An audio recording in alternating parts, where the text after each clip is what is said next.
There's still no trace of a 6-year-old boy kidnapped from his Las Vegas home early Wednesday morning. Police say Cole Puffenburger's family was involved in the illegal drug trade, and his abductors were after significant money and drugs.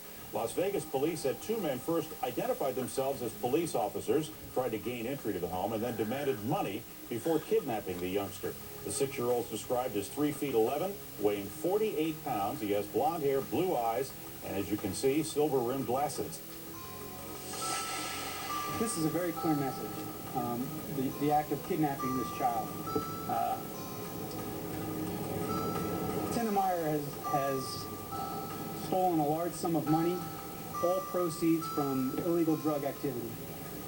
They wanted to send a very clear message. Message sent, message received. They got the intention of an entire nation. We will not stop looking for this child. Straight out to the lines, Peggy in Iowa. Hi, Peggy. I think I've got Peggy. I love you, and I have been trying for months to get on your show. Well, welcome, dear. What's your question? Well, I have a question and a comment. First comment is, you are an advocate, and you are my hero. It's like all these little children are just like Haley Anthony. All these children suffer for what the parents or grandparents do. They certainly are. And it's a real shame. And my question is, hon, they said the mother and the fiance were gagged and bound with, like, zip ties or something. Yes. How did they notify police? Excellent question. Michelle Sagana with America's Most Wanted. How did they? Well, if I'm not mistaken, Nancy, actually one of them were able to notify police.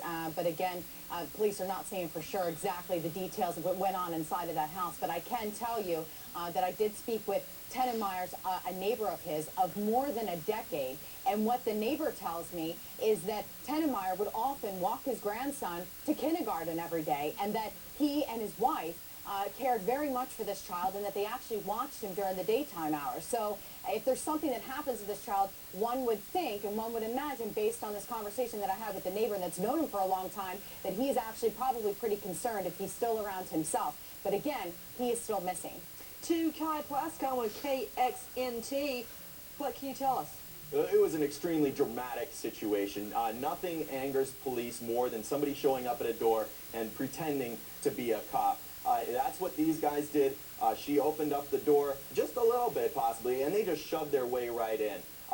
As the caller said, they were bound, they were gagged, and according to a neighbor who heard some kind of screaming down the block, the mother managed to claw her way out of that house and into her driveway and scream out loud, and neighbors heard her and came to the rescue, called 911 right away, I believe, about 7:25 in the morning. To Stephanie in Nevada. Hi, Stephanie. Hey, Nancy. Hey, my question. Do they know if the mom had anything to do with it? Did the mom know that the grandfather was involved with that? Or maybe if she or maybe the fiancé was involved in the drugs along with the father? Kai, what do we know?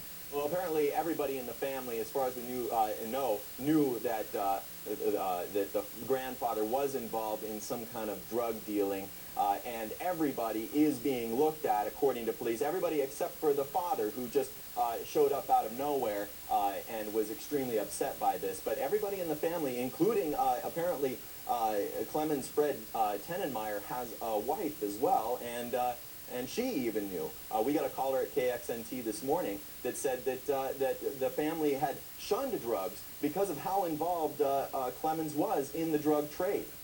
To Kobe, Dr. Kobylinski, what kind of forensic clues could we get from the scene quickly? It's a good question. I think the ligatures, the plastic restraints, could very well have at least partial fingerprints and possibly even DNA. And there may be other fingerprints, other types of evidence in the home. That is critical evidence because that could lead to the identity of somebody, some person. I was in Mexico about a month ago training the police there. 11 people were murdered as a result of drugs. Last year, 3,000 people were murdered due to the drug cartel. Quickly to the lawyers, Penny Douglas Fur, Randy Kessler. Randy, okay, I think Randy can't hear us. Let's try Penny. Penny, I fully believe the family should be charged too. If they expose their child to drug trafficking, If they knew about it, definitely, Nancy. But those drug dealers have one reason to keep this child alive, and that's to find the grandfather. So I think we need to find the grandfather, and they want their money. They will only release this child if they get their money. And now, CNN Heroes.